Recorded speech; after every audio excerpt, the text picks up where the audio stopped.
Sir வணக்கம். வணக்கம். இன்னைக்கு பனையூரில் ஒரு பரபரப்பான நிகழ்வு நடந்திருக்கு பார்த்தீங்களா? விருப்ப மனு வாங்குறதெல்லாம் ஒரு பக்கம் நடந்திருக்கு. அதே நேரத்தில் அங்கே குடியிருப்பு வாசிகள்லாம் இவ்வளோ கூட்டம் வந்திருக்கு, இவங்க இன்னும் ஆட்சிக்கு வரல, இதுக்குள்ளே எங்களை இவ்வளோ தொந்தரவு பண்ணுறாங்களேன்னு சொல்லி கொதிச்சு எழுந்து பேட்டி கொடுத்துருக்காங்க. என்ன சொல்ல விரும்புகிறீங்க? இல்லை, இது அவங்களா பேட்டி கொடுத்தாங்களா இல்லை இதுலேயும் திமுக சதியா சார்? இல்லை, சதின்னு இல்லை. சாதாரணமாக இது மாதிரிலாம் அவங்க பேட்டி கொடுக்க மாட்டாங்க யாராக இருந்தாலும். ஆனால் இன்றைக்கி அவங்க பேட்டி கொடுக்குறாங்க, அதை தொலைக்காட்சிகள் ஒளிபரப்புதுனாலே அப்போது செட் பண்ணுறாங்க தானே ஒரு நெரேட்டிவ். விஜய்க்கு எதிராக, விஜய் கட்சிக்கு எதிராக செட் பண்ணுறாங்கன்னு தான் புரிஞ்சிக்க முடியுது. பட் என்னை பொறுத்த வரைக்கும் பப்ளிக் இன்கன்வீனியன்ஸு யார் பண்ணாலும் அது தப்பு தாங்க. இப்போ அது ஒரு ரெசிடென்ஷியல் ஏரியா. நான் கூட போயிருந்தேன்ல, இப்போ பார்த்தேன் நான். பியூர்லி ரெசிடென்ஷியல் ஏரியா தான் அது. எல்லாம் காமன் குவாய்ட்டாக தான் இருக்காங்க. இப்போ அங்கே இந்த கட்சி அலுவலகம், அதுவும் இப்போ பார்த்தீங்கன்னா 2 வருஷத்துக்கு முன்னால் இருந்த நிலைமை வேறு. இன்றைக்கி இந்த விருப்ப மனு வாங்குகிற இது தொடங்குது இல்லையா, முகூர்த்த நாள் வேறு.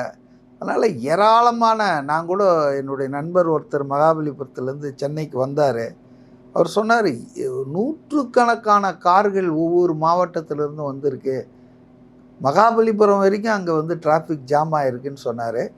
ஸோ ஒரு வகையில் இட் ஷோஸ் த எந்தூசியாசம் மக்கள் மத்தியில், அந்த கட்சியினர் மத்தியில் விருப்ப மனு கொடுக்கறதுக்கு இருக்கிற ஒரு அளவு கடந்த உற்சாகம், ஆர்வம், இதை காட்டுது.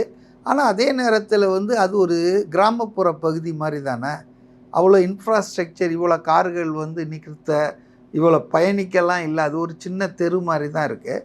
அப்போ நிச்சயமாக நேச்சுரலி அங்கே லோக்கல் ரெசிடென்ட்ஸுக்கு அது ப்ராப்ளமாக இருக்குமானா இருக்கும். அதை முன்னேற்பாடு பண்ணி காவல்துறையோ உளவுத்துறையோ அல்லது இவங்க டிவிகே வாலண்டியர்ஸோ இதை கொஞ்சம் முன்கூட்டியே கணித்து அதை கொஞ்சம் மெயின் ரோட்லேயே நிறுத்திட்டு நீங்கள் நடந்து வாங்க, அந்த மாதிரி ஏதாவது பண்ணியிருக்கணும். அதாவது எப்போவுமே நம்ம மக்களுக்காகத்தான் நம்ம இருக்கணும் போது மக்கள் இன்கன்வீனியன்ஸ் ஆகிறத நம்ம காரணமாக இருக்கக்கூடாது அப்படின்னு தான் நான் நினைக்கிறேன். தாவேக்கா நாளையிலேருந்து இதை கொஞ்சம் உஷாராக, அவங்க எப்போவுமே ஒரு நிகழ்ச்சி திடீர்னு தொடங்குறாங்க, எதிர்பாராமல் இது மாதிரி நடக்குதுன்னு போது நாளையிலேருந்து டபுள் எச்சரிக்கையாக இருப்பாங்கன்னு தான் நான் நினைக்கிறேன். அதே போல் இதில் நான் என்ன பார்க்குறேன்னா, அதிமுக நாங்கள் ரொம்ப பலமாகிட்டுருக்குறோம், நாளுக்கு நாள் நாங்கள் பலமாக இருக்கிறோம் அப்படின்னு சொல்லிகிட்டு இருக்காங்க. ஆனால் அவங்களுடைய அந்த விருப்ப மனு எப்படி நடந்ததுன்னு சொல்லிட்டு நம்ம பார்த்தோம். அதுக்கு நேர்மாறாக இன்றைக்கி தாவேக்காவினுடைய விருப்ப மனுக்கு ஆட்கள் மாநிலம் பூரா இருந்து குவிகிறாங்கன்றது. ஸோ காற்று எந்த பக்கம் வீசுகிறது என்பதையும் காட்டுகிறது. இது ஒரு விருப்ப மனு வாங்குறது இன்றைக்கி நிறைய பேர் வாங்கிட்டாங்க. 14ஆம் தேதி வரையில் கொடுக்கும்போது அது எவ்வளோ பேர் கொடுப்பாங்கன்ற கேள்வியும் வருது இல்லை சார்? ஆமாம், எல்லாம் கொடுப்பாங்க. ஆனால் விஜய் ஒரு டீம் போட்டு, ஏற்கனவே எந்த அளவுக்கு உண்மைன்னு தெரியல, எனக்கு வந்த செய்தி தான், ஒவ்வொரு தொகுதிக்கும் ஒரு 3 பேரை ஷார்ட் லிஸ்ட் பண்ணி வச்சுருக்காராம், ப்ராபபிள் கேண்டிடேட்ஸ்னு. ஒருவேளை இந்த அப்ளை பண்ணுறவங்களில் அவங்க பேர் இருந்ததுன்னா அதை அவங்க பரிசீலிக்க வாய்ப்பு உண்டு. ரெண்டாவது, இந்த 234 தொகுதியிலும் தாவேக்காவே ஜெயிக்கும், இது பேர்னா அதுவே வேட்பாளர்களை நிறுத்தோன்னு நான் எதிர்பார்க்கல. ஏன்னா அதனோட கூட்டணிக்கு வரக்கூடிய கட்சிகளுக்கு சீட்டெல்லாம் அலாட் பண்ணோம். இல்லை, இதுக்கப்புறம் தமிழ்நாட்டில் எதுவும் கட்சி இல்லை சார், ஆந்திராலையோ கர்நாடகாவிலையோ இருந்து வந்தால் தான் உண்டு. எப்படி சொல்கிறீங்க? காங்கிரஸ் கட்சி இருக்குது, அவங்க எங்கே வர மாதிரி தெரியலையே. இல்லை, 2 பேர் பேசிகிட்டு இருக்காங்க, அவங்க 2 பேர் பேசுகிறதையும் யாரும் இல்லை, அப்படி கிடையாது. காங்கிரஸ் கட்சி, திமுகவில் இருக்கிற பல கட்சிகள் இன்றைக்கி டபுள் டிஜிட் வேணும்னு குரல் எழுப்புகிறாங்க. இப்போ காங்கிரஸ் கட்சி ஓப்பனாகவே அவங்க 41 சீட்டில் ஸ்டெப்பனாக நிற்கிறாங்க. அது மட்டும் இல்லாமல் ஆட்சியில் பங்கு, அதிகாரத்தில் பங்கு, கனிமொழிக்கிட்டேயே ராகுல் காந்தி தெளிவாக சொல்லிட்டு இருக்கா. இதில் என்ன உங்களுக்கு ப்ராப்ளம்னு. கனிமொழி எந்த அளவுக்கு இறங்கி போய் பேசியிருக்காங்கன்னா, இதை நம்ம தேர்தலுக்கு பிறகு பேசிக்கலாம், அதில் இப்போ பேசினா கூட்டணிக்கு மக்களிடையே ஆதரவு குறைஞ்சிரும்னு அவங்க என்னவோ சொல்லியிருக்காங்க. ஆனால் Congress all set and ton உறுதியாக இருக்குது. அது கொஞ்சம் கூட இறங்கி வரல. அதனுடைய 2 மாதமாக அவங்களுக்குள்ள இந்த கோல்டு வார் கோயிங் ஆன் திமுக. அதனால் வந்து எனக்கு என்னவோ செட்டில்டுன்னு நான் நினைக்கல. அதிமுகவில் கொஞ்சம் செட்டில்மெண்ட் ஆகிட்டுருக்கு. இன்னும் அவங்களும் புதிய கட்சிகள் வரும்னு சொல்லிகிட்டு இருக்காங்களே. அப்போ புதிய கட்சிகள் இருப்பதால் தானே இன்னும் வரும்ன்றாங்க. அப்போ திமுகவில் வந்து அன்செட்டில்டாக சில கட்சிகள் இருக்குது. இப்போ அதெல்லாம் வந்து ரொம்ப வித்தியாசமாகிடுமே.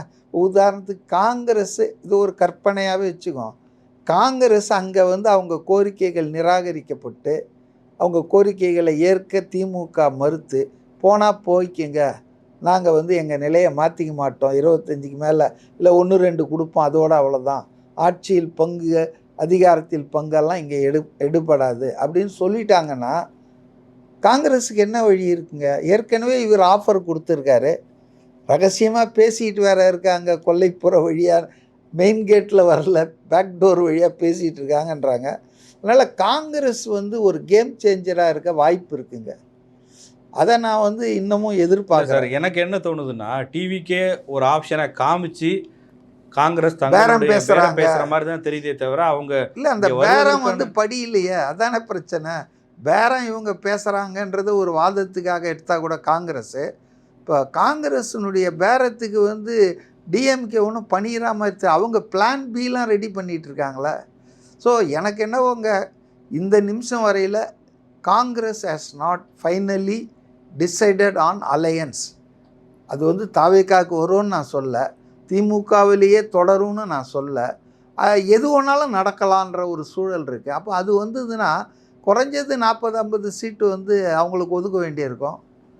அப்புறம் இந்த இவர் இருக்கார், நம்ம புதிய தமிழகம், அவர் எப்போவுமே இந்த ஆட்சி அதிகாரத்தில் கொடுக்குற கட்சியோடு தான் நான் சேருவேன்னு சொல்லிகிட்டு இருக்காரு. ஸோ அவருக்கு ஒரு ஆப்ஷன் இருக்குது, எல்லாருக்கும் ஆப்ஷன் இருக்குது. விஜய் வந்து அவங்கள சேர்த்துக்கணும், அது ஒரு ஆப்ஷன், பெரிய ஆப்ஷன். அதனால் வந்துங்க இன்னும் ஒரு 2 வீக்ஸ் ஆனால் தான் இது ஃபைனல் ஆகும். பை த டைம் 14ஆம் தேதி வரைக்கும் இவங்க விருப்ப மனு வாங்கிட்டு இருக்காங்க. அப்புறம் அதை பரிசீலனைன்னுவாங்க, அப்புறம் நேர்காணல்னுவாங்க. இந்த எக்ஸசைஸ் இன்னும் ஒரு 2-3 வாரத்துக்கு ஓடும். By the time alliance will be clinched. But என்னுடைய ரீடிங் என்னென்னா, டிவிகேக்கு இருக்கக்கூடிய அந்த கிரவுண்ட் லெவல் சப்போர்ட்டு நாளுக்கு நாள் அதிகமாகிட்டு இருக்கிறதால they are ready to go alone. 234லேயே கேண்டிடேட் போட அவங்க தயாராக இருக்காங்க. அதுதான் இந்த விருப்ப மனு 234 கேட்க ஆரம்பிச்சிருக்கிறதே என்ன இண்டிகேஷன்னா, we are ready for any eventuality. தனியாகவும் போக தயார், துணை வந்தால் அதையும் ஏற்க தயார், அப்படின்ற மாதிரி தான் போயிட்டுருக்குன்னு நினைக்கிறேன். ஒருவேளை கூட்டணி வந்தால் கூட சார், அதில் இன்னொரு பிரச்சனையும் இருக்கும்ல. இப்போ இந்த ஏற்கனவே இருக்கிற ட்ரெடிஷ்னல் பார்ட்டிஸுக்கே அந்த சிக்கல் இருக்கும். கூட்டணி கட்சிக்கு 30-40 இடங்கள் கொடுக்கும்போது அந்த இடங்களில் ஏற்கனவே சீட்டை எதிர்பார்த்தவங்க சரியாக வேலை செய்ய மாட்டாங்க. பழைய கட்சிகளுக்கு இந்த நிலைமைன்னு சொல்லும்போது புதுசாக வரவங்க எல்லாரும் நம்ம நிற்கணும்னு ஆசைப்படுவாங்க. அந்த மாதிரி கூட்டணி இல்லை, பழைய கட்சிகளுக்கு இது நீங்கள் சொல்கிறது உண்மைதான், சபட்டாஜ் பண்ணுவாங்க, உள்குத்தெல்லாம் நடக்கும். ஆனால் புது கட்சி இந்த தாவேக்காவுக்கு வந்துங்க ஒரே விஷயந்தான், விஜய் முதலமைச்சர் ஆகணும். அந்த கேண்டிடேட் கூட யார் என்னன்றதை கவலைப்பட போகிறதில்ல. இன்றைக்கி இருக்கிற நிலைமையில் விஜய் கேண்டிடேட் யார், விசில் சின்னத்தில் யார் நிற்கிறாங்க, அதெல்லாம் விசில் சின்னத்தில் குத்து, விஜய் முதல்வர் ஆகணும். இது 2 தான் இப்போ ஆப்ரேட் ஆகுது. மற்ற கட்சிகளுக்கு இப்படி இல்லை. லோக்கல் எம்எல்ஏ யார், அவருடைய தகுதிகள் என்ன, பர்ஃபார்மன்ஸ் என்ன, இதெல்லாம் லோக்கல் ஆண்ட கட்சி ஆளும் கட்சியை பற்றி ஸ்கேன் பண்ணுவாங்க. ஆனால் விஜய் கட்சிக்கு இருக்கிற அட்வான்டேஜ் என்னன்னா, இப்போ வேறு யாரும் அவங்க கண்ணுக்கு தெரிய மாட்டாங்க. விஜய் முதலமைச்சர் ஆகணும், அதுக்கு இந்த தொகுதியில் விசில் சின்னத்தில் ஓட்டு போடணும், யார் நிற்கிறாங்க, அவருடைய தகுதி என்ன, அவர் என்ன பண்ணார்லாம். ஸோ இங்கே வந்து இந்த உள்குத்தெல்லாம் வேலைக்கு ஆகாது. ஏன்னா இது ஃபஸ்ட் டைம்ன்றதால நெக்ஸ்ட் டைமு இதே மாதிரி இருக்கும்னு நான் சொல்ல மாட்டேன். ஆனால் நீங்கள் சொல்கிற ஃபார்முலா ஒன்று கட்சியில் வேலை செஞ்சிட்ருப்பாங்க, அதை கூட்டணி கட்சி கொடுத்துட்டா அது ஜெயிச்சிடுச்சுன்னா அது அந்த கட்சிக்கே போயிடுமேன்னு அதை தோக்கடிப்பாங்க. குறைஞ்சபட்சம் அவங்க தோத்துட்டாங்க, அடுத்த வாட்டி கொடுக்கக்கூடாதுன்றதுக்காக நிறைய நான் பார்த்துருக்கேன். அந்த மாதிரி கூட்டணி கட்சிகளுக்கு கொடுத்த இடத்த அந்த முக்கியமான கட்சிகள் அந்த தலைவர்கள் எப்படியாவது இதை தோக்கடிக்கணும் அப்படின்னு ஒர்க் பண்ணுவாங்க கிராஸ் பர்பஸ்க்கு. பட்டு விஜய்யுடைய கட்சியில் அதுக்கு வாய்ப்பே இல்லைங்க. ஏன்னா அங்கே பெரிய நாடறிஞ்ச ஊரறிஞ்ச தலைவர்கள்னு ஒன்றும் கிடையாது. எல்லாருக்கும் விஜய்ன்ற அந்த வெளிச்சத்தில் தான் இவங்க இருக்காங்க. ஸோ இந்த தேர்தலில் விஜய் கட்சிக்கு இந்த ப்ராப்ளம் இருக்கும்னு நான் எதிர்பார்க்கல. Okay sir. இப்போ விருப்ப மனுக்கள் வாங்கும்போது இன்னைக்கு விஜய் வந்து ஒரு 4 தொகுதியில் போட்டியிட விரும்புகிறதா அவங்க தொண்டர்கள்லாம் இப்படி கொடுத்துருக்காங்க போல். நாகை, விருகம்பாக்கம், வேளச்சேரி, விக்கிரவாண்டி, இந்த 4ல் 2 தொகுதி தேர்ந்தெடுத்து அவர் நிற்கணும் அப்படின்னு. விஜய் கட்சிக்கு விஜயை மேடையில் சொன்ன மாதிரி அவருக்கு நகர்ப்புறங்களில் தான் செல்வாக்கு இருக்குது, கிராமப்புறங்களில் இல்லைன்னு ஒரு தரப்பு சொல்லிட்டு இருக்காங்க. அப்படி இருக்கும்போது நீங்கள் உங்கள் பொலிட்டிக்கல் எக்ஸ்பீரியன்ஸில் விஜய் எங்கே இருந்தால் அவருடைய வெற்றி சுலபமாக இருக்கும்? எங்கே இருந்தாலும் ஜெயிப்பாருன்னு ஈஸியாக அதை சொல்லிடலாம், பட் நான் அனாலிட்டிக்கலாக நான் கேட்குறேன். இல்லை விஜய்க்கு வந்துங்க என்ன கேட்டால் அவர் எந்த தொகுதியில் நின்னாலும் தமிழ்நாட்டில் ஜெயிப்பார்ன்றது இட்ஸ் அக்செப்டட் ஃபேக்ட். ஈவன் குளத்தூரில் நின்னாலும் ஜெயிப்பார், சேப்பாக்கத்தில் நின்னாலும் ஜெயிப்பார். நான் சொல்கிறேன், அதீதப்படுத்தி சொல்ல. விஜய்க்கு அவ்வளோ பாப்புலாரிட்டி இருக்குது. சிட்டியில், வில்லேஜ்லேயும் பாப்புலாரிட்டி இருக்குது. அதாவது அவருக்கு வந்து நார்த்தன் தமிழ்நாடு வந்து ரொம்ப பெரிய பாப்புலாரிட்டி இருக்கிறதா, இருக்கிற பாப்புலாரிட்டிலே எல்லா இடத்துலையும் இருக்குது. பாப்புலாரிட்டி மட்டுமே ஜெயிக்க உதவும்னா விருதுநகர் எம்பி எலெக்ஷனில் ராதிகா நிற்கிறாங்க, மாணிக் தாகூர் நிற்கிறாரு. ராதிகாவை தெரியாதவங்க யாராக இருக்க முடியுமா? அவங்க தோத்துதுன்னு போகல. இல்லை ராதிகா பாப்புலாரிட்டி சினிமா நடிகைன்ற முறையிலங்க. பட்டு விஜயுடைய பாப்புலாரிட்டி ஒரு நல்ல மனுஷர் வாழ்க்கை, இந்த இது நம்ம கேரியரெல்லாம் விட்டுட்டு பணத்தெல்லாம் தூக்கி போட்டுட்டு மக்களுக்கு நல்லது பண்ணோன்னு வந்திருக்கார். அவர் அரசியல்வாதியாக தான். Is popular. ஸ்டார்லாம் போச்சு. அவரே சொன்னார், நான் விட்டால் கூட நீங்கள் ஏன் விட மாட்டேன்றீங்க பாஸ், அதை பிடிச்சிட்டு இருக்கீங்கன்னு. சினிமாவை அவர் விட்டார். அது சினிமா நட்சத்திரமே கிடையாது.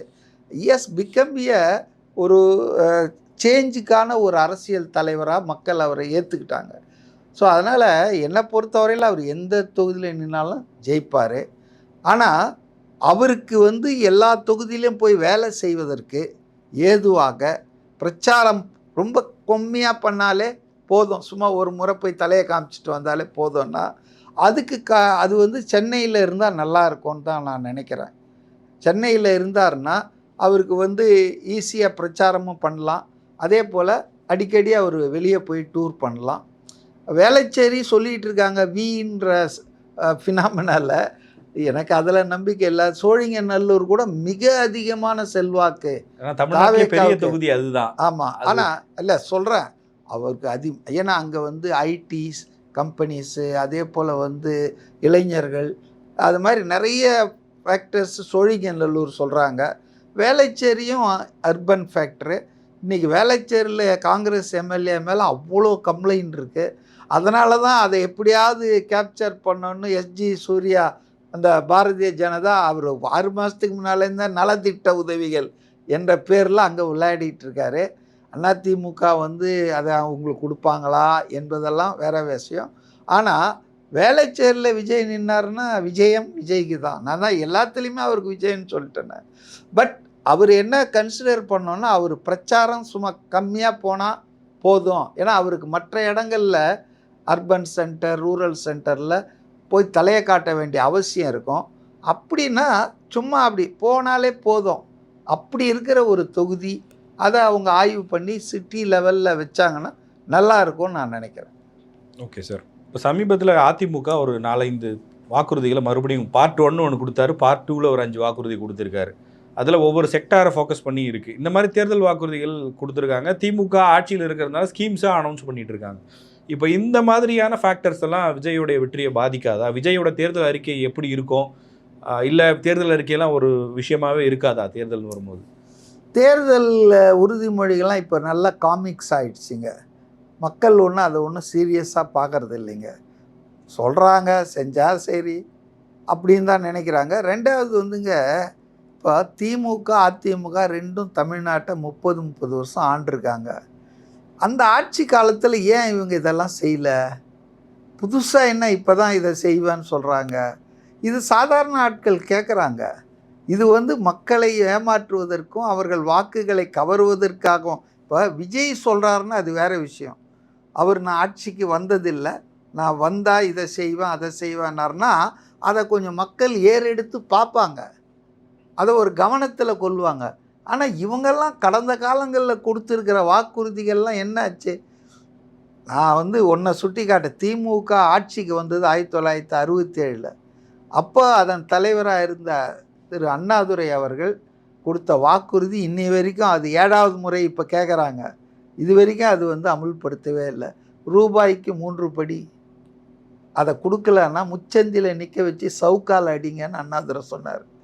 I was witness to that statement. இல்லை இப்போ தான் இலவச விலையில்லா அரிசி ஆயிடுச்சுல்ல, அதிமுக ஆட்சியில் கொடுத்தாங்க, அது அப்படியே தொடர்ந்துக்கிட்டு இருக்கு. ஏங்க ரூபாய்க்கு 3 படி அரிசி, நீங்கள் விலையில்லா அரிசி ரேஷனில் கொடுக்குறது அதெல்லாம் வேறு விஷயம். நான் என்ன சொல்கிறேன்னா, ₹1 3 படி அரிசி தருவேன்னா அந்த விலையில் அரிசி இருக்கும். நீங்கள் மார்க்கெட்டில் போய் இன்னைக்கு கேளுங்க, 1 கிலோ அரிசி எவ்வளோ? இப்போ எனக்கு அரிசி கிடையாது, கார்டு கிடையாது. I am a middle class. அப்போ நீங்கள் வந்துட்டு இப்படி சொன்னீங்கன்னா எப்படி? அதாவது திமுக சொல்லிச்சு, அவர் ஆட்சிக்கு வந்தவொன்னே அதை செய்ய முடியல. அவரை முச்சந்தில் நிறுத்தி சவுக்கில் அடிக்கிற அளவுக்கு யாருக்கும் அவ்வளோ வந்து ஆத்திரம் இல்லை. சரி இதெல்லாம் சொல்லுவாங்கப்பா, செய்வாங்களா அப்படின்னு விட்டாங்க. அவரையும் தானே அவர் என்ன வழிகாட்டியா சொன்னார்? எடுத்துக்கிட்டு இருக்காங்க. இல்லை அவர் என்ன சொன்னார்னா, அதுக்கப்புறம் ஆட்சிக்கு வந்த பிறகு 1 படி ₹1 சென்னையில் கோயம்புத்தூரில் துவக்கத்தில் நான் செய்கிறேன்னாரு. அதுவே பெரிய சறுக்கல். கேட்டால் நான் இந்த மாதிரி நிலமெல்லாம் தெரியாமல் சொல்லிட்டேன். நாங்கள் ஓகே, அதையும் வந்து 6 மாதத்துக்கு மேலே அவங்களால நிறைவேற்ற முடியல. ஸோ அதனால் அரசியல் கட்சிகள், நான் திமுகவை மட்டும் சொல்ல, 67 ஆட்சி மாற்றம் வந்தது, அதிமுக கூட தான் எவ்வளோ உறுதிமொழிலாம் கொடுத்துருக்காங்க. அதனால் வந்து அவங்க உறுதிமொழி கொடுக்குறதெல்லாம் தேர்தலை மையமாக வச்சு தேர்தலுக்காக கொடுக்குறாங்க. இப்போ உதாரணத்துக்கு வச்சிங்களேன், இப்போ அவர் என்ன சொல்கிறாரு, வருஷத்துக்கு 3 கேஸ் சிலிண்டர் இலவசமாக தரேன்றாரு. அப்படின்னா ₹3000 வச்சுங்க. ஆவரேஜாக இன்றைக்கி ₹1000 வந்துடுச்சு ஒரு குடும்பத்துக்கு. பல கோடி இருக்குது இல்லையா? அப்போ ஒரு வருஷத்துக்கு இவ்வளோ கோடின்னா அந்த அந்த வகையில் மட்டும் மிகப்பெரிய தொகை செலவு பண்ணோம். அப்புறம் என்ன சொல்கிறாரு, ₹1000 கொடுக்குறாங்க மகளிர் உரிமை தொகை, அதை நான் 2 மடங்கு ₹2000 ஆக்குவேன்றாரு. இப்போ அதில் எவ்வளோ, 1 கோடி பேருக்கு எவ்வளோ ஆகும் எடுத்துக்கங்க. அடுத்தது பெண்களுக்கு ஃப்ரீ பஸ் கொடுத்துருக்காரு, நாங்கள் ஆண்களுக்கும் கொடுப்போன்றாங்க. ஸோ இதெல்லாம் கூட்டி கழித்து பார்த்திங்கன்னா வேர் இஸ் த மணி, இதுக்கான பணம் எங்கேருந்து வரும் அப்படின்ற கேள்வி நிச்சயமாக எழும். அந்த காலத்து மாதிரி ஏமாற்றிட்டு போக முடியாது. இல்லை இப்போ விஜய் சொன்னதெல்லாம் நடைமுறைக்கு சாத்தியமான விஜய் என்ன இன்னும் ஒன்றுமே சொல்லவே இல்லை. எல்லாருக்கும் வீடு இருக்கணும், அதுக்கான வழிகளை நான் பண்ணுவேன்னு சொன்னாரு. வீட்டுக்கு நல்ல கார் லட்சியம், பைக் நிச்சயம் அப்பெல்லாம் ஒன்றும் அவர் நீங்கள் வார்த்தையை போடாதீங்க. நான் அந்த பேச்சை கேட்டேன் சுங்குவார் சத்திரத்தில், அந்த கல்லூரி ஆடிட்டோரியத்தில் பேசுனது. அவர் என்ன சொன்னார்னா, ஒவ்வொரு வீட்லேயும் ஒரு மோட்டார் சைக்கிள் இருக்கணும், ஒரு வீடு இருக்கணும் சொந்தமாக, அவங்களுக்கு ஒரு நிரந்தர வேலை கிடைக்கணும் அப்படின்னு. இருக்கணும் கிடைக்கணும்னு தான் சொன்னார் தவிர நான் தருவேன் அப்படின்னு சொல்லவே இல்லை. நான் அப்போவே புரிஞ்சுக்கிட்டது என்னன்னா, ஒட்டுமொத்த மாநிலத்தின் நிதி ஆதாரத்தை மேம்படுத்துவேன், மக்களின் வாழ்க்கை தரத்தை மேம்படுத்துவேன், மக்களின் வாங்கும் திறன் இருக்கு இல்லையா, பர்ச்சேசிங் கெப்பாசிட்டி, அதை அதிகப்படுத்துவேன் அப்படின்றத தான். அப்போ அதை அதிகப்படுத்துறது எப்படி பண்ணலான்னா, ஊழலற்ற ஆட்சி நடத்தினா பாதி செட்டில் ஆகிடும் தமிழ்நாட்டின் பிரச்சனைகள். வேறு புதுசாக எதுவும் செய்ய வேணாம். ஊழல் இல்லாத நேர்மையான ஆட்சி நடந்ததுன்னா கண்டிப்பாக வாழ்க்கை தரத்தை உயர்த்திடலாம், பர்ச்சேசிங் கெப்பாசிட்டி இன்க்ரீஸ் பண்ணிடலாம். அது ஒன்றுமே பிரச்சனை கிடையாதுங்க. அதனால் விஜய் வந்து இன்னும் சொல்லலை. டாக்டர் அருண்ராஜ் தலைமை கமிட்டி இப்போ தான் போயிட்டுருக்குது ஊர் ஊராக, அவங்க இன்னும் அறிக்கை கொடுக்கல. ஆனால் அவர் ரொம்ப தெளிவாக சொல்லிட்டாரு, சாத்தியம் இல்லாததை, செய்ய முடியாததை, தர இயலாததை நான் ஒருபோதும் வாக்குறுதியாக தந்து ஏமாற்ற மாட்டேன். அதில் அவர் ரொம்ப தெளிவாக இருக்கார். அதுக்கு அர்த்தம் என்னென்னா, சில பேர் விஷமத்தனமாக பரப்புகிறாங்க, அவர் வந்தாருன்னா சாத்தியம் இல்லாதெல்லாம் அப்போ நிறுத்திடுவார் இதை. அதாவது இந்த விடியல் பயணத்தை நிறுத்திடுவார், இந்த உரிமை தொகை நிறுத்துற. Vijay is not that much ஃபுல்லிஷாக ஆக்ட் பண்ண மாட்டார். மக்கள் ஒரு சலுகையை அவங்க அனுபவிச்சுட்டு இருக்கிறாங்கன்னா அதை அப்ரப்டாக நிறுத்த மாட்டார். இவர் செய்ய மாட்டேன்னு சொல்கிறார், ஏற்கனவே இருந்த சலுகை தொடர வைப்பார். அதில் வந்து அவருக்கு ஒன்றும் பிரச்சனை கிடையாது. இவர் வந்து சாத்தியமில்லாத, செயல்படுத்த முடியாத வாக்குறுதிகளை கொடுத்துட்டு ஏமாற்ற மாட்டார். இப்போ திமுக என்ன வாக்குறுதியை கொடுத்தாங்க, நாங்கள் வந்தோம்னா உங்களுக்கு சம வேலைக்கு சம ஊதியம் கொடுப்போன்னு அவங்க வந்து செகண்ட் கிரேட் டீச்சர்ஸுக்கு சொன்னாங்க. இன்றைக்கி 4.25 வருஷம் கழிச்சு 140 நாள் அவங்க போராடின பிறகு வேறு வழி இல்லை, அது ரொம்ப அட்வர்ஸாக ஒப்பீனியன் மிடில் கிளாஸில் வந்துட்டுருக்குதுன்னு கொஞ்சம் ஒரு கமிட்டியை போட்டாங்க. இந்த கமிட்டி எதுக்கு போடணும்? எனக்கு நினைவுக்கு நான் basically trade union leader. 1980s இந்த ஜட்ஜ்மெண்ட் வந்தது சுப்ரீம் கோர்ட்டில். சம வேலைக்கு சம ஊதியம். அதாவது ஒரு ஆள் என்ன வேலை செய்கிறான்றது தான் பார்க்கணுமே தவிர அவன் கேஷுவலாக கான்ட்ராக்டாக நிரந்தர ஊழியரான்னு பார்க்கக்கூடாது. அங்கே வேலை தான் முக்கியம். He may be a temporary worker, he may be a casual laborer, he may be a contract employee. But என்ன வேலையை அவர் செய்கிறாரு? ஒரு நிரந்தர ஊழியர் இல்லாமல் கூட இருக்கலாம். ஆனால் அந்த வேலைக்கான ஒரு நாள் சம்பளம் இதுன்னா அதை அவர் கொடுத்துடணும். நீங்கள் நிரந்தரமாக டெம்பரரியாக அப்படிலாம் பார்க்கக்கூடாது. இது ஒரு நல்ல கான்செப்டு. சம வேலைக்கு சம ஊதியன்றது நாங்கள்லாம் 85 இதெல்லாம் அமுல்படுத்திட்டோம் எங்கள் துறையில். அதாவது டிஓடி பிஎஸ்என்எல்லாம் அது அமுலாயிடுச்சு. ஆனால் சமூக நீதி பேசுகிறவங்க, அதாவது நீதி துறை சொன்ன விஷயத்த இவங்க இத்தனை வருஷமாக 2 ஆட்சியும் அமுல்படுத்தாமல் இருந்ததே பெரிய தப்பு. உறுதிமொழி கொடுத்த திமுக ஆட்சிக்கு 4.25 வருஷம் ஆயும் அதை பற்றியே கண்டுக்காமல் இருந்தது அதை விட பெரிய தப்பு. அவங்க 140 நாள் போராடி பொங்கல் நியூ இயர்னெல்லாம் போராடின பிறகு அவங்கள ஏமாத்துறதுக்காக இந்த அழற பிள்ளைக்கு ஒரு சாக்லேட் கொடுக்குற மாதிரி committee. What is the need for A committee? இதில் உச்சநீதிமன்றம் தீர்ப்பளிச்சிருக்கு. அந்த தீர்ப்பை அமுல்படுத்துவேன் என்று வாக்குறுதி கொடுத்து அவங்க வாக்குகளை வாங்கிட்டு 5 வருஷம் ஆகும்போது நான் அதை பரிசீலிக்க ஒரு கமிட்டி போடுறேன்றது எவ்வளோ பெரிய ஏமாற்று வேலை. ஆக என்னை பொறுத்தவரையில் இன்றைக்கி இருக்கிற ஆண்ட கட்சி ஆளுங்கட்சி ரெண்டுமே வாக்குறுதிகளை வானலாக கொடுப்பாங்க. பட் வேர் இஸ் த மணி? நமக்கு எல்லாருக்கும் தெரியும் 9 லட்சம் கோடி கடன் தமிழ் மாநிலத்துக்கு இருக்குது. அந்த வகையில் இந்தியாவிலேயே அதிக கடன்பட்ட மாநிலம். கடன்பட்டார் நெஞ்சம் போல கலங்கினான் இலங்கை வேந்தன்னு ராமாயணத்தில் சொல்லுவார் கம்பர். அப்போ அந்த அடிப்படையில் நமக்கு அந்த கலக்கமே இல்லை, எடப்பாடிக்கும் இல்லை. கடன்பட்டார் நெஞ்சம் போல கலங்கினான் இலங்கை வேந்தன். இந்த தமிழ் வேந்தர்களுக்கு அந்த கவலையே இல்லை. இன்னும் வாங்குவாங்க. நான் இதை கொஞ்சம் எக்ஸ்பிளைன் பண்ணுறேன். இப்போ நீங்கள் சொல்கிறதெல்லாம் செய்யணுன்னா யூ நீட் அடிஷ்னல் மணி. இது எங்கேருந்து வரும்? சென்ட்ரல் கவர்மெண்ட்டு நம்மளை வஞ்சிக்குது. இப்போ பட்ஜெட்டில் கூட நமக்கு உரிய வரி பகிர்வை தரல. அதுக்கு அவங்க சில காரணங்கள் சொல்கிறாங்க, அது தனி சப்ஜெக்டு. ஆனால் ஆல் செட் அண்ட் டன் என்னன்னு சொன்னால் மத்திய அரசு நமக்கு எதிராக இருக்குது. நமக்கு நிதி உதவி செய்ய மறுக்கிறது. பொலிட்டிக்கலாக இருக்கலாம், எக்கனாமிக்கலாக இருக்கலாம். அதான் உண்மை. அப்போ எங்கே நீங்கள் அடிஷ்னல் பணத்தை, இன்னொரு வழி உங்களுக்கு இருக்குது, வரி போடலாம். உங்கள் எலக்ட்ரிசிட்டியை ஏற்றலாம், அல்லது சொத்து வரி ஏற்றலாம், தொழில் வரி ஏற்றலாம், பஸ் கட்டணத்தை உயர்த்தலாம். இப்படி நீங்கள் உங்களால் முடிஞ்சதை வரியை ஏற்றி மாப்பப் பண்ணலாம் ஃபண்ட்ஸை.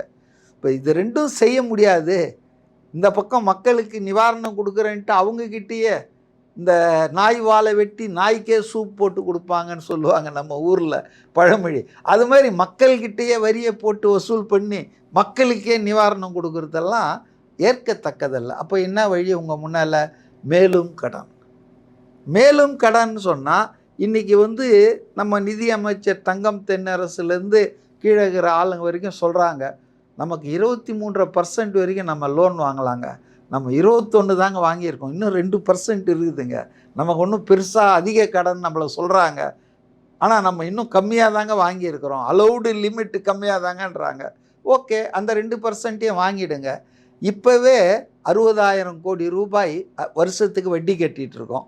மாதத்துக்கு 5,000 சில்லற கோடி கட்டுறோம். அப்போ இன்னும் கடன்னா இன்னும் வட்டி கட்ட போகிறீங்க. இப்போ இதெல்லாம் யாரை பாதிக்க போகுது? யார் பாக்கெட்லேருந்து எடுத்து இதெல்லாம் கட்ட போகிறீங்க?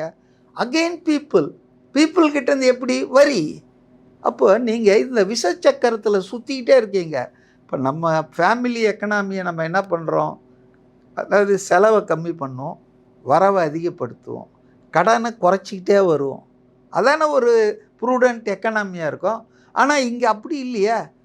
1947லேருந்து 2021 வரைக்கும் 4.5 லட்சம் கோடி தான் தமிழ்நாடு அரசு கடன் வாங்கியிருக்கு. எல்லா கட்சி முதலமைச்சர்களும் இன்க்ளூடிங் எடப்பாடி.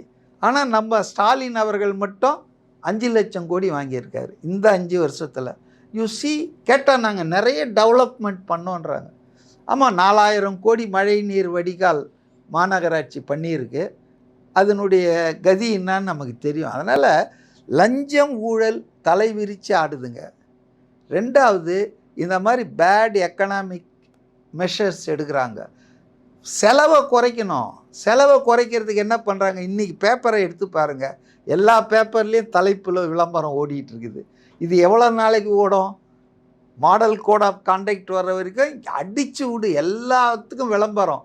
டிவியில் இப்போ விளம்பரம் வந்தாச்சு. வெல்வோம். என்ன வெல்ல போகிறாங்க? இங்கே தமிழ்நாடு வந்து தோத்துக்கிட்டு இருக்குது. வறுமையை ஒழிப்பதில், வேலையில்லா திண்டாட்டத்தை ஒழிப்பதில், ஏழ்மையை மேலே இருக்கிற ஏழ்மை கீழே இருக்கிறவங்கள மேலே தூக்கி விடுறதில்ல. ஆனால் சும்மா இந்த டயலாக் அடிச்சுக்கிட்டு எல்லாம் வெல்லும் ஓரணியில் தமிழ்நாடுன்னு விளம்பரத்துக்கு மட்டும் இந்த ஒரு வருஷத்தில் எவ்வளோ செலவு பண்ணியிருக்காங்க பாருங்கள். பத்திரிகைகளுக்கு, யூடியூப் சேனலுக்கு, எஃப்எம் ரேடியோவுக்கு, டெலிவிஷனுக்கு பல 1000 கோடிகள். ஒரு பக்கம் இவ்வளோ கடனாளியாக இருக்கீங்க, இவ்வளோ வட்டி கட்டுறீங்க, இன்னொரு பக்கம் இந்த மாதிரி பண்ணிங்கன்னா உங்களை எப்படி வந்து சரியான பொருளாதாரத்தை நீங்கள் மாநிலத்துக்கு கொடுக்குறீங்கன்னு சொல்ல முடியும்? ஸோ எல்லாமே காசுக்கு தாண்டான்ற மாதிரி எல்லாமே ஓட்டுக்கு தாண்டா. இப்போ இந்த பஸ்ஸை பற்றி நான் சொல்கிறேன், அதில் சம்மந்தப்பட்டவன்றதால இந்த இலவச பயணம், கட்டணமில்லாத பயணம், விடியல் பயணம்ன்றாங்க. இப்போ இவர் வந்து ஆண்களுக்கும்ன்றாரு. இந்த கார்ப்பரேஷன்ஸ் இருக்கு இல்லையா, டிரான்ஸ்போர்ட் கார்ப்பரேஷன், அதனுடைய நிலைமை என்னன்னு தெரியுமா உங்களுக்கு? All are in red. எல்லாமே நஷ்டத்தில் ஓடிட்டுருக்கு. அந்த போக்குவரத்து தொழிலாளர்களுக்கு பென்ஷன், ரிட்டையர்மெண்ட் ஃபண்ட் இருக்கு இல்லையா, அதை அரசாங்கம் டைவர்ட் பண்ணி அவங்க செலவுக்கு எடுத்து செலவு பண்ணிட்டாங்க. விளைவு என்னன்னா, இன்றைக்கி ரிட்டையர் ஆகிற ஒரு ஆளுக்கு அவனுடைய ரிட்டையர்மெண்ட் பெனிஃபிட்ஸ், பென்ஷன் எதுவும் கிடைக்காது. இது இப்போ இல்லை, ஒரு 7-8 வருஷத்துக்கு முன்னால் ரிட்டையர் ஆனவங்களுக்கு அவங்க போராடிட்டு இருக்காங்க. இது எவ்வளோ பெரிய அநீதி. ஒரு ஆள் 40 வருஷம் 30 வருஷம் டிரான்ஸ்போர்ட் கார்ப்பரேஷனில் சர்வீஸ் பண்ணிட்டு போகிறான். அவனுக்கு ஃபண்டு, பென்ஷன் ஃபண்டு, அது ஒரு தனி ட்ரஸ்ட்டு. அந்த பணத்தையும் நீங்கள் லூட் அடிப்பீங்கன்னா அப்புறம் இது என்ன அரசு? அது நான் அதிமுக திமுகன்னு வேறுபட்டு சொல்ல, கடந்த 15-20 வருஷமாக இருந்த ஆட்சிகள்லாம் இந்த தப்பை பண்ணியிருக்காங்க. அப்போ முதல்ல வந்துங்க மக்களுக்கு இந்த போலியான வாக்குறுதிகள், சும்மா அப்படி அவங்கள ஏமாத்துகிற மாதிரிலாம் சொல்லாமல் உண்மையாக நம்ம பொருளாதார நிலையை சொல்லி அதுக்கேற்ற மாதிரி பண்ணுங்கள். செலவுகளை கம்மி பண்ணுங்கள். வரவை எப்படி இன்க்ரீஸ் பண்ணலான்னு, அதுக்காக ஏழை மக்களுக்கு வரியை போட்டால் ஒத்துக்க மாட்டோம். பெரிய பெரிய ஆலைகள், நிறுவனங்கள்லாம் இருக்குது இல்லையா, அது பண்ணணும். அப்புறம் இந்த லஞ்ச லாவண்யத்தை ஒழிக்கணும். டாஸ்மாக்கு ஃபேக்ட்ரியிலேருந்து நேராக டெப்போக்கு வராமல் நேராக கடைக்கு வந்துடுது. அதில் மட்டும் நம்ம பழனிவேல் தியாகராஜன் ஃபைனான்ஸ் மினிஸ்டராக இருந்தப்போ அதிகாரப்பூர்வமாக சொன்னது, 40,000 கோடி 50,000 கோடி வருமானம் வருது நான் தமிழ்நாடு அரசுக்கு டாஸ்மாக் மூலம். ஒரு 40,000 50,000 கோடி வேறு எங்கேயோ போயிட்டுருக்கு, லீக்கேஜ் ஆகிட்டுருக்குன்றாரு. பேரலல் எக்கானமி அது எங்கே போயிட்டுருக்குதுன்னு அவருக்கு தெரியும். அவர் ஒரு காணொலியிலே பேசிட்டார் அதை யார் யாருக்கு போயிருக்குன்னு. அதனாலங்க லஞ்ச லாவண்யத்தை நம்ம ஒழித்தால் ஒழிய, நம்ம செலவுகளை குறைத்தால் ஒழிய இந்த பொருளாதாரத்தை மேம்படுத்த முடியாது. அதனால் இந்த உறுதிமொழிகள்லாம் வந்து கவர்ச்சிகரமாக சொல்லலாம். ஆனால் கலர் டிவி கொடுத்தப்பவும் கருணாநிதி தோற்றுருக்கிறாரு. அதை நம்ம புரிஞ்சுக்கணும்னு நான் நினைக்கிறேன். நன்றி சார்.